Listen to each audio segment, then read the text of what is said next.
Eric, trust, communication, continuity, the advice just on the caregiving side. But as I listen to your story, and I can only imagine that as a parent, there's oftentimes just so much emotion attached to not only the love and care and concern of your son, but also, going on stage and talking about this journey, the potential for others to judge you.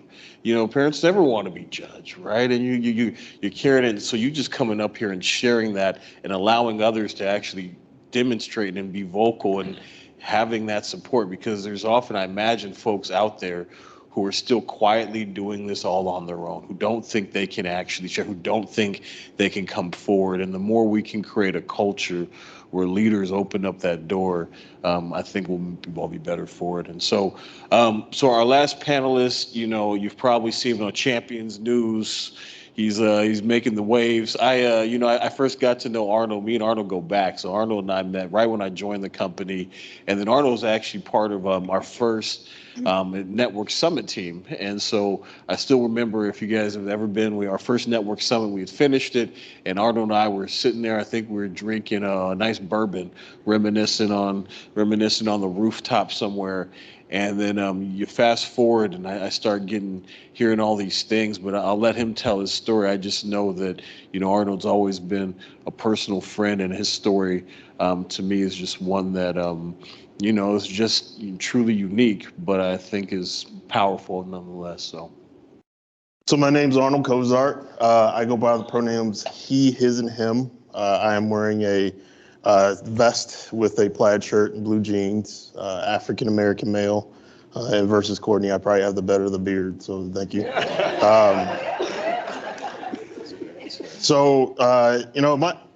have a lot of dark humor, so bear with me as I tell my story, but at the same time, I want to just come home with two key points. Vulnerability, as we've all heard about, but the network, the family that we have here today. So I'm going in detail.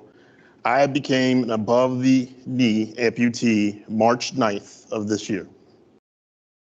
So backing up, on March 5th, between March 3rd and that time, I kept getting sick. Fevers, chills, wouldn't go away. Actually went to the hospital late March 5th and told my wife, Shannon, I said, I can't do this anymore. I need to figure something out. They did tests, blood work, nothing came back. They said you have a viral infection, Advil, ibuprofen, take it, Tylenol, control your fever. About noon on that Monday, so now it is March 6th, I felt a pain in my leg, thought it was a shin split, tightness, kept getting worse, no appetite, fevers, chills. About midnight, it was unbearable. I couldn't walk. It got to the point where I said, I'm going back to the hospital. I'll be honest with you, I don't remember anything after that.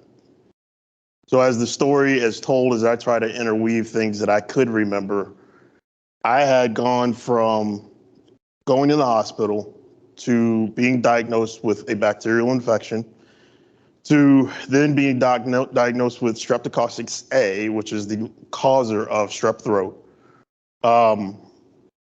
Slicing open my leg to try to relieve some of the pressure, to going into a ventilator on Tuesday, and then discussing with my wife, do we amputate his leg because the bacteria infection is spreading and it is now necrotizing fasciitis. On late Wednesday, early Thursday, my wife had to make the deathly decision either between my life or amputating my leg. She thought there was hope. They tried to convince her that the leg had to go. She made the best choice that I could ever possibly ask her for.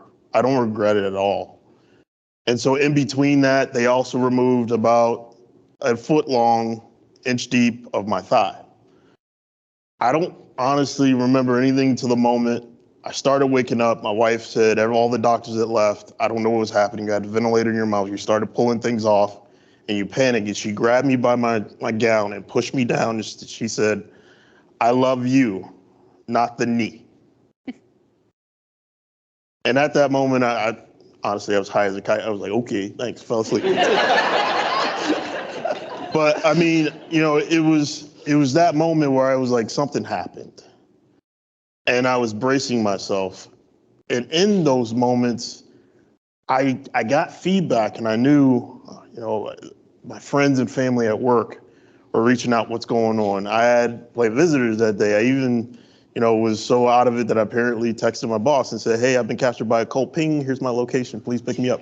There were things that I was doing that I was not cognizant of, but I was so supported by my family that my wife was constantly in communication to the point where she felt good that I would be supported on the journey that I was now on.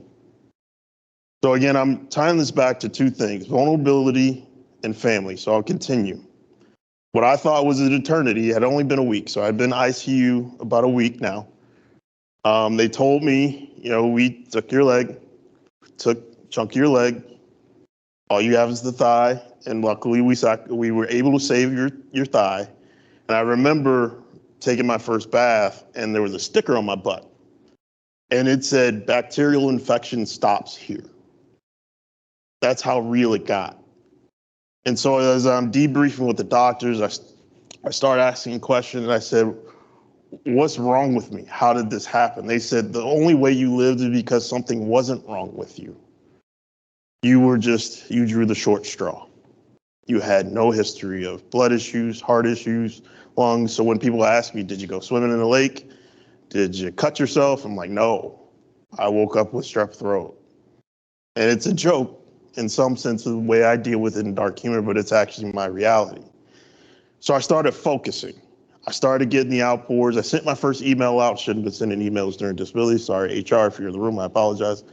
But I sent my first email out because I knew I had to tell somebody, and I was vulnerable in that moment.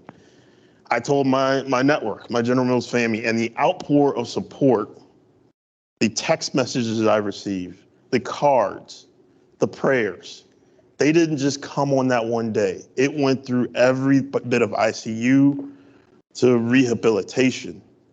And even in rehabilitation where they said, the bacterial infection may have come back, that I went back into surgery, and many don't know this, that they removed parts of muscle from my arm, my left arm.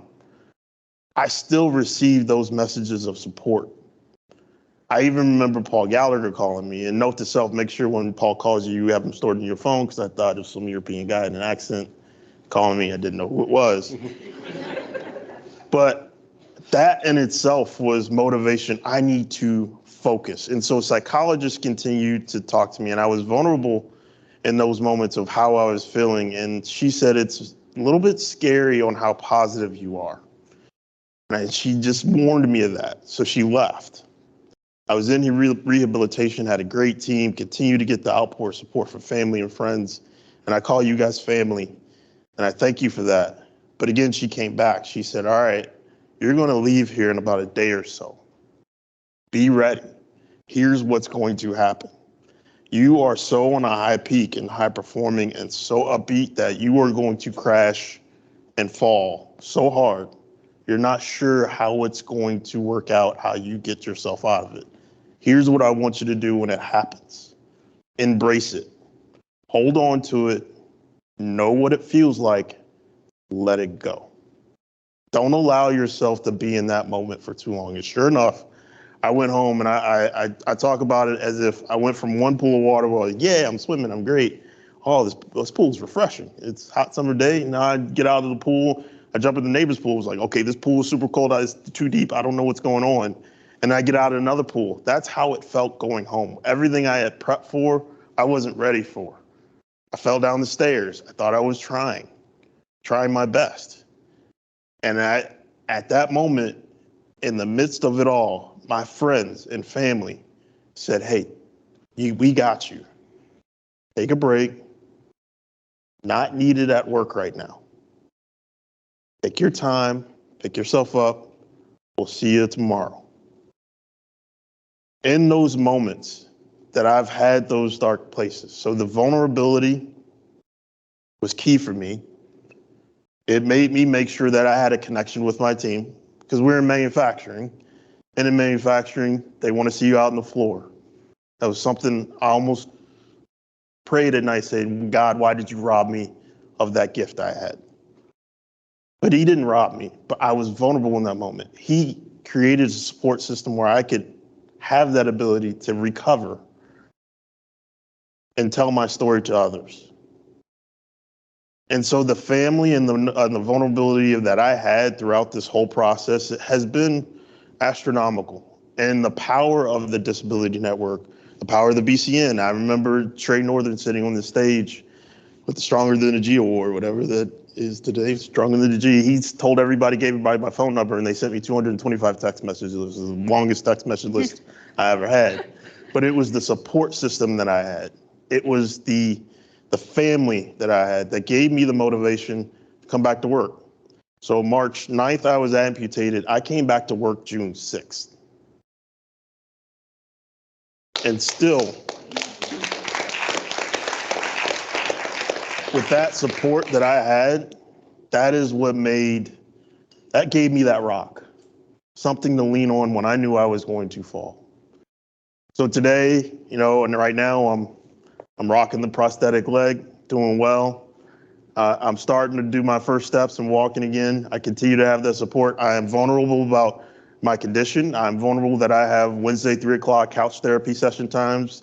I'm vulnerable that I have PT twice a week. I'm vulnerable that, yes, I do take medication for anxiety at times because I do dwell in that fact. I am also vulnerable to say where I look my friends and family at work and say, I'm having a moment, give me 15. I'll be back. Disappear, cry, pull it together, focus on the things that are positive in my life that have pulled me through. So I thank you for that. And I thank you for letting me share my story.